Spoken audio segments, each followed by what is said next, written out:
How to handle resignations. How do you handle resignations? Do you guys know how resignations are meant to be handled? Okay, so don't get hooked by resignations at the CCMA, right? So I'm going to give you the tips for handling resignations the right way, because there's a way of handling resignations. Is it a resignation or a dismissal? The question of whether an employee resigned or was dismissed is a frequent point of contention at the CCMA, right?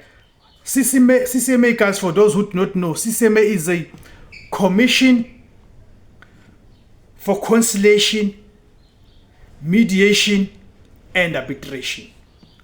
In many cases, the employee insists they were dismissed, while the employer maintains that they resigned voluntarily.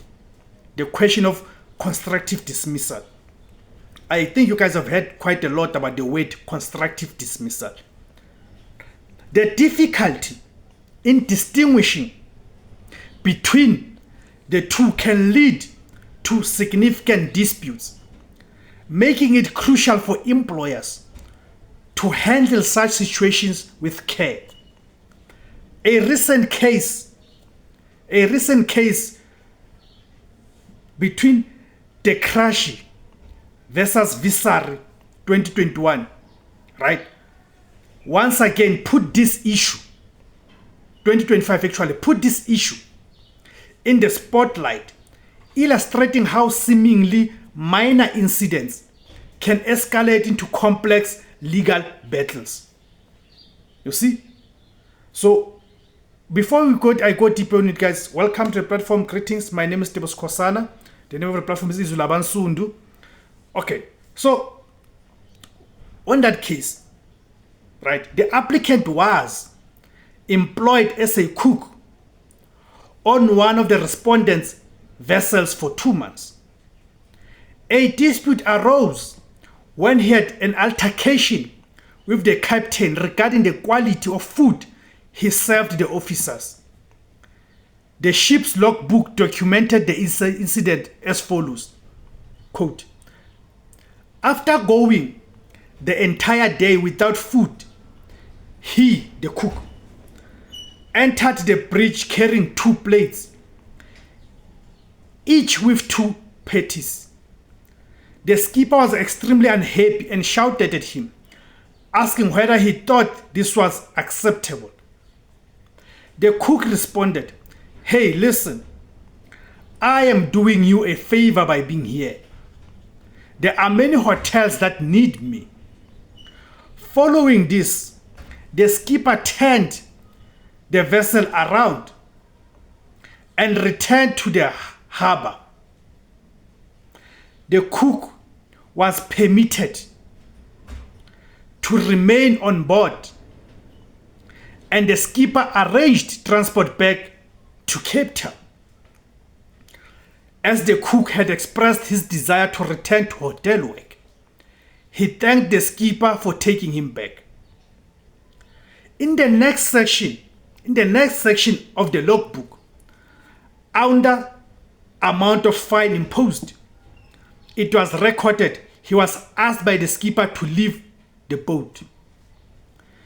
This documentation became a critical piece of evidence in determining the true nature of the applicant's departure.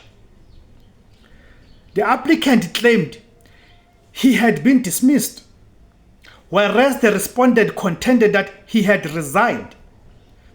This distinction between resignation and dismissal is crucial, as it affects the employee's rights, including potential claims for unfair dismissal. Upon reviewing the evidence, the commissioner determined that the applicant had in fact been dismissed. There was no formal resignation tendered by the applicant. The CCMA found that the dismissal was due to 2 key factors. Factor number 1, the deteriorating relationship between the captain and the applicant. Factor number 2, the applicant's failure to follow the captain's instructions. While the commissioner ruled that the dismissal was substantively fair, it was deemed procedurally unfair. This means that although the employer had valid reasons for terminating employment, the manner in which the dismissal was carried out did not comply with proper procedural standards. As a result, the applicant was awarded 40,000 rands in compensation, highlighting the importance of following due process in dismissals. This case underscores the importance of properly handling potential resignations to prevent disputes. Employers should take the following steps in similar situations. Confirm that the employee is indeed resigning and ensure that the decision is voluntary. Request a written resignation, ideally in the presence of a witness to avoid later disputes. Provide written confirmation of the resignation outlining the notice period and last working day to create a clear record of events. Conduct an exit interview to document any final discussions and obtain the employee's acknowledgement of their resignation. Avoid reacting emotionally to workplace conflicts, as impulsive decisions can lead to legal complications.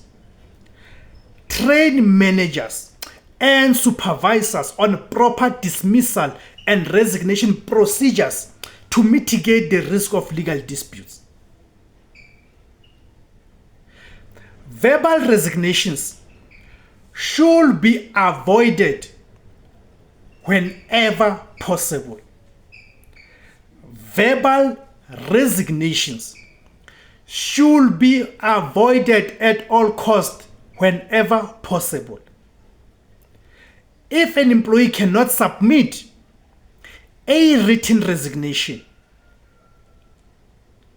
as an employer, ensure that witnesses are present to verify the resignation should a dispute arise later on.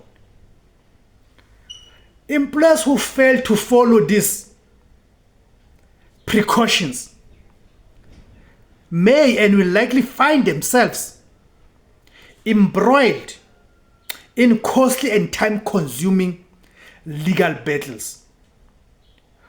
Proper documentation and adherence to fair procedures can protect both employers and employees, ensuring smoother transitions and minimizing conflict in the workplace.